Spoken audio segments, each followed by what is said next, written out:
आप भारतीय जनता पार्टी को 400 पार करा दो, 400 पार करा दो।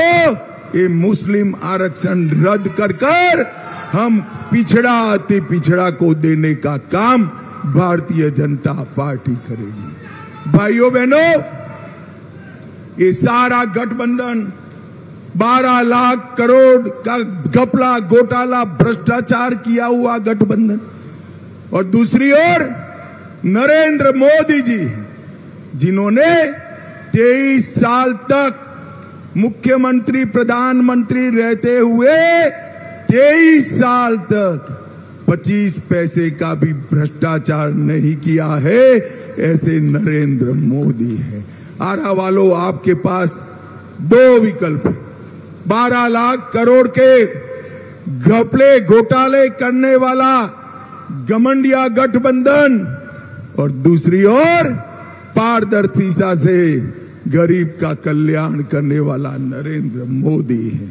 भाइयों बहनों, यहां पर लालू जी एक जमाने में कहते थे तेल पिलावन, लठिया घुमावन और बाहुबलियों का राज था। क्या ऐसा राज आरा को फिर से चाहिए क्या? अरे जोर से बोलो, जंगल राज चाहिए क्या? फिरौती की इंडस्ट्री चाहिए क्या? हत्याएं, गैंग वॉर चाहिए क्या?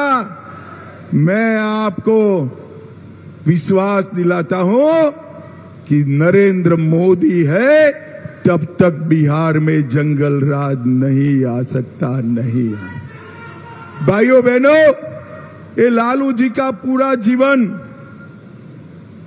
परिवार के लिए गया है। ये यादव समाज भी गलत मुगालते में कि लालू जी यादवों के लिए काम करें। लालू के दोनों लाल बिहार में मंत्री बने, एक पुत्री राज्यसभा में सांसद है, दूसरी पुत्री को सीवान में सांसद बनाया, राबड़ी देवी को सीएम बनाया। राबड़ी देवी के दोनों भाई को भी मंत्री एमपी बनाने का काम लालू जी ने किया है। लालू जी के लिए आपका कोई जगह नहीं है, ना पिछड़ों का है ना यादवों का। भाइयों बहनों, अगर लालू जी को पिछड़ा समाज का सम्मान होता तो कर्पूरी ठाकुर जी को कब का भारत रत्न मिल गया होता। ये तो नरेंद्र मोदी जी है जिन्होंने जननायक कर्पूरी ठाकुर को भारत रत्न देकर बिहार और देश भर के पिछड़ों का सम्मान करने का काम नरेंद्र मोदी जी ने किया। भाइयों बहनों, लालू जी ने ये कभी नहीं किया। भाइयों बहनों, मैं आज इस क्षेत्र में आरके सिंह जी ने 1700 करोड़ से भोजपुर बक्सर नेशनल हाईवे लेन बनाया, 555 करोड़ से मेडिकल हॉस्पिटल का निर्माण शुरू किया, कॉलेज भी बन रही है, 14 करोड़ से दरहरा से लग तक। सिंह का फोन आता था कि मेरे आरा में टीके ध्यान से लग जाइए, इसकी चिंता करना। भाइयों बहनों, मुझे बताओ आरा वालों, आप लोगों को कोरोना का दोनों टीका लगा है या नहीं लगा है? अरे ऐसे बोलते हो भाई, जोर से बोलो, लगा है या नहीं लगा है? नरेंद्र मोदी जी ने कोरोना का 130 करोड़ लोगों को टीका लगाकर भारत को सुरक्षित करने का काम नरेंद्र मोदी जी ने किया है। आरा वालों, आपके पास 2 विकल्प हैं।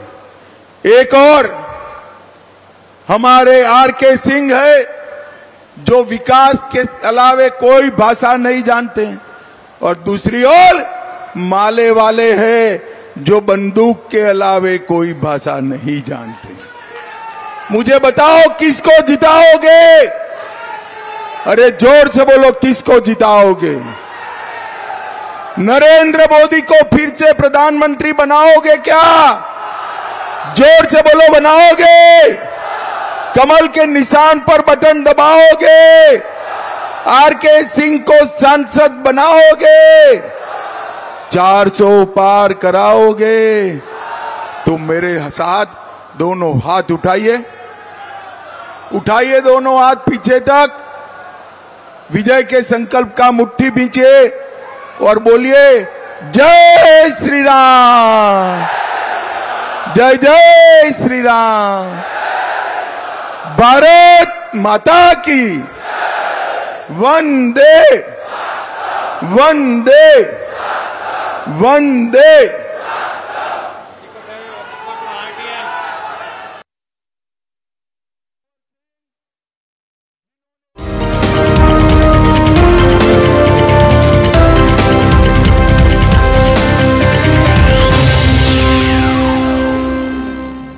Presented by Mahakosh refined soybean oil और महाकोश कच्ची घानी सरसों तेल, माही का महाकोश।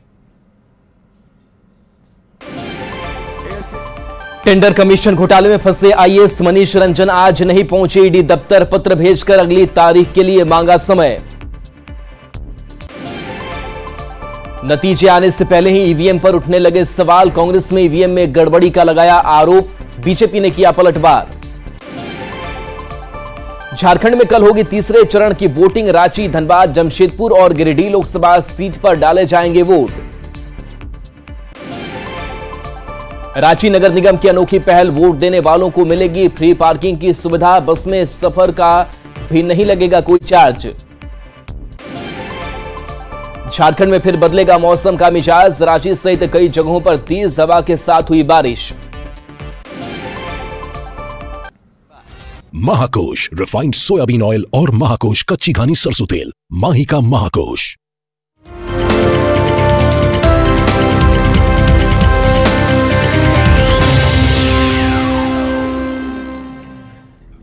नमस्कार, जोहार, झारखंड में आपका स्वागत। मैं राहुल ओझा आपके साथ। टेंडर कमीशन घोटाले में फंसे आईएएस मनीष रंजन से जुड़ी एक बड़ी खबर सामने आ रही है।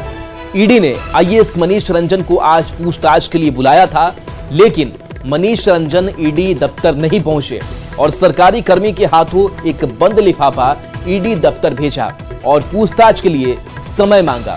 ईडी दफ्तर से अधिक जानकारी दे रहे हैं न्यूज 18 संवाददाता अविनाश कुमार।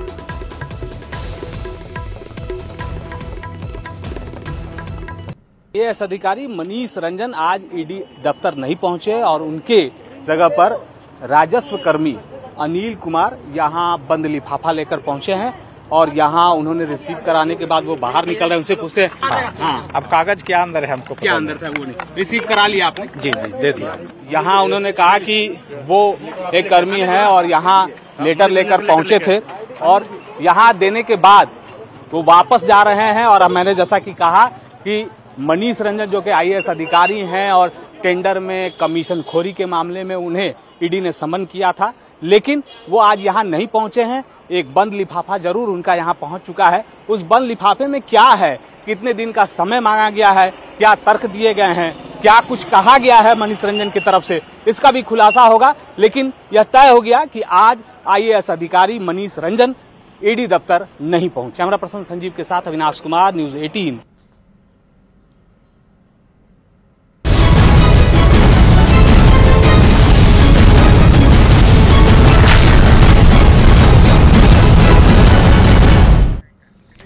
देश में छठे चरण और झारखंड में तीसरे चरण की वोटिंग कल होनी है, लेकिन इससे पहले ईवीएम को लेकर सवाल उठने शुरू हो गए हैं। कांग्रेस का कहना है कि प्रधानमंत्री 400 पार का नारा लगा रहे हैं। ऐसे में लगता है कि बीजेपी ईवीएम से चुनाव लड़ रही है और बीजेपी का कहना है कि महागठबंधन हार रही है, इसलिए ईवीएम पर ठीकरा फोड़ने की कोशिश कर रही है। इसका मतलब कि उनको लग रहा है कि वो चुनाव हार रहे हैं, तो किसी न किसी पर ठीकरा तो फोड़ना होगा। तो अब ईवीएम पे जहां भाजपा हारती है वहां ईवीएम ठीक रहता है और जहां भाजपा जीतती है वहां ईवीएम खराब हो जाता है। तो यह तो इनका पुराना राग है। आप देख रहे हैं किस तरह से परसेंटेज 10 दिन के बाद बताया जाता है, बढ़ा के बताया जाता है, तो शक की सुई तो जाती है। आप जब चुनाव करा लिए शाम में 5 बजे तक, तो आप रात में 10 बजे तक बता दीजिए कि कितने परसेंटेज की पोलिंग हुई है। आप 10 दिन के बाद बताते हैं, इसका मतलब कहीं ना कहीं खोट है। देश में 7 चरणों में चुनाव हो रहे हैं और छठे चरण का चुनाव 25 मई को होने वाला है और इसके साथ ही इंडी गठबंधन के द्वारा ईवीएम पर भी सवाल उठाना शुरू कर दिया गया है।